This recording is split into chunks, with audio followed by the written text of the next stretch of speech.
everyone, this is Brittany from Teach Me ABA. And if you've been watching, we have a series right now about the Task List 5 for those of you that are studying for the big exam. Now, I hope that you've enjoyed all of our videos. If not, please go ahead and start from the beginning, because today we are covering E-6. And this has to do with the responsibilities that behavior analysts have when making public statements. So let's get into it.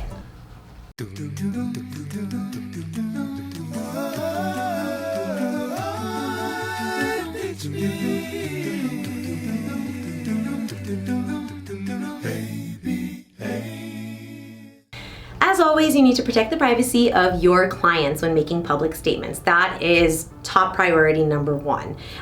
Besides that, you also actually have to be careful with the confidentiality of your trainee or your supervisee, especially when making public statements. Besides that, if you're ever making a public statement as a behavior analyst, you can never, and I mean you can never, lie, you can never convey, you can never mislead, you can never suggest any false information about what you're saying, especially when it's behavior analytic in nature. These, especially during these public statements, all wrong. That's why here I make sure that I have someone else looking at all of the information that I've written, so everything I say to you is A-okay and I'm not gonna get in trouble, because I am the last person that wants to get in trouble. Above all else is your responsibility as a behavior analyst. Should you see someone else conveying, misleading, or lying about any information, especially behavior analytic in nature, it's your responsibility to report that to the BACB. You always have to do that, just because, again, us as a community, we can never, ever, ever lie to anyone who is willing to learn about ABA and wants all the information, right?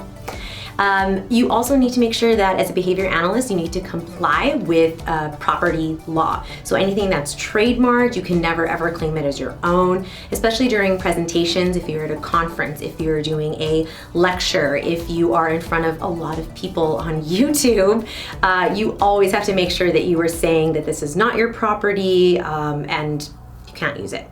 If you are a clinician and you have your own business, you must note the difference between when you have behavior analytics services and non-behavior analytics services. And with both of those, you always have to state when something is behavior analytic and when something isn't. And with that said, you can never ever advertise something that is non-behavior analytic as behavior analytic. So let's say, for example, I have a ABA strategy that I use. Okay, great, that's behavior analytic in nature. But let's say I take something that might be stemming from occupational therapy, right?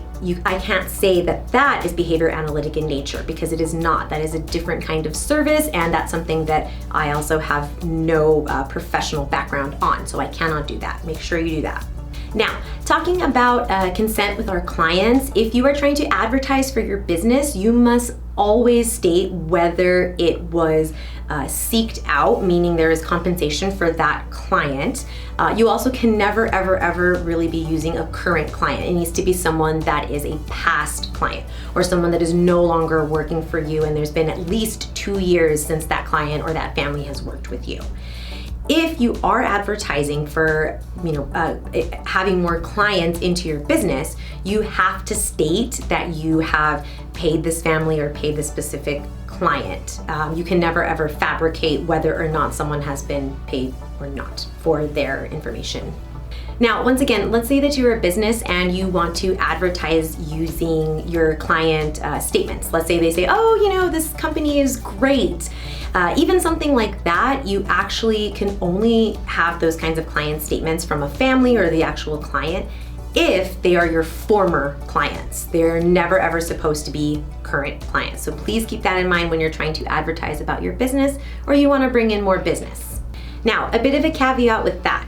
Technically, you can have unsolicited testimonials from both former and current clients, again, as long as they are unsolicited. So an example of this would be if a current or a formal client lists a testimonial on Yelp and says, Piles is great. The company is allowed to actually use that as long as it's stated that it's unsolicited. So that's the big thing. That's quite the difference between the two.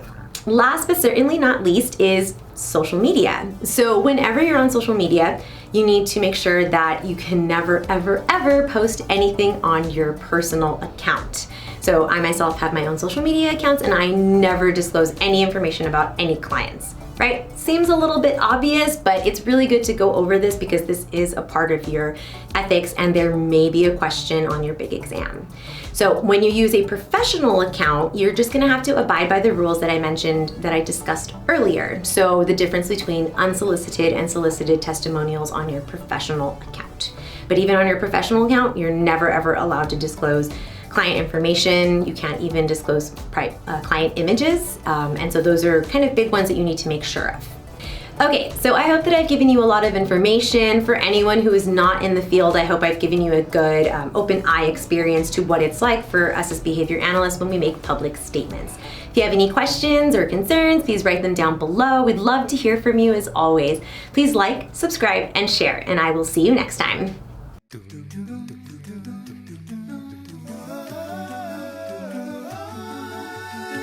To me.